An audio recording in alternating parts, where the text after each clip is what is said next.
Je suis Archimède, un fils de Syracuse, né en 287 avant Jésus-Christ. Ma vie commence dans cette cité grecque, baignée par les eaux de la Méditerranée, où la science et la philosophie s'épanouissent sous l'impulsion des grands penseurs. Mon père, Phidia, astronome respecté, m'a transmis dès mon jeune âge une curiosité insatiable pour les mystères du monde. Très tôt, je me suis passionné pour les mathématiques, la mécanique et les lois de la nature. Je suis fasciné par les nombres et les formes. Je vois dans les mathématiques non pas une simple discipline, mais un langage universel qui permet de comprendre les mécanismes de l'univers. Cette quête m'a conduit à Alexandrie, le grand centre intellectuel de mon époque, où j'ai étudié auprès des disciples d'Euclide. Ces années m'ont ouvert l'esprit et m'ont permis de collaborer avec des penseurs brillants, mais mon cœur restait attaché à ma chère Syracuse. Je suis un inventeur et un chercheur. Parmi mes nombreuses découvertes, certaines sont devenues légendaires. Vous avez sans doute entendu parler de ce moment où, dans un bain public, j'ai réalisé que la poussée exercée sur un corps immergé dans l'eau était égale au poids du volume d'eau déplacé. Emporté par l'excitation, j'ai couru dans les rues en criant Eureka. Cette découverte, aujourd'hui connue sous le nom de principe d'Archimède, a révolutionné notre compréhension de la flottabilité et reste essentielle dans le domaine de la physique.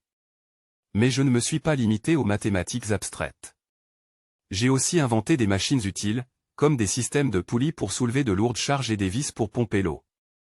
Ces innovations ont été adoptées par les artisans et les ingénieurs de mon temps, et certaines sont encore utilisées aujourd'hui. Je suis aussi un défenseur de ma patrie.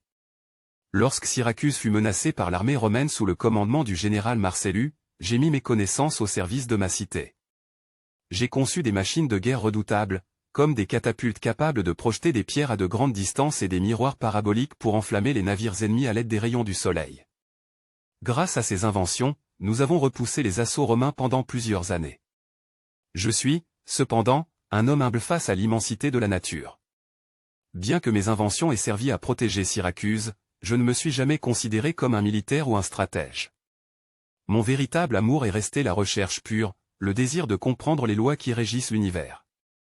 J'ai exploré des concepts qui vont bien au-delà de mon époque, calculant par exemple des approximations du nombre pi et des volumes de figures géométriques complexes. Ma fin, malheureusement, fut tragique. En 212 avant Jésus-Christ, Syracuse tomba aux mains des Romains. Malgré les ordres de Marcellus de me protéger, un soldat, ignorant de qui j'étais, mit fin à ma vie alors que j'étais plongé dans un problème mathématique. Mes derniers mots, dit-on, furent « N'interrompez pas mes cercles ». Aujourd'hui, mon nom résonne à travers les siècles.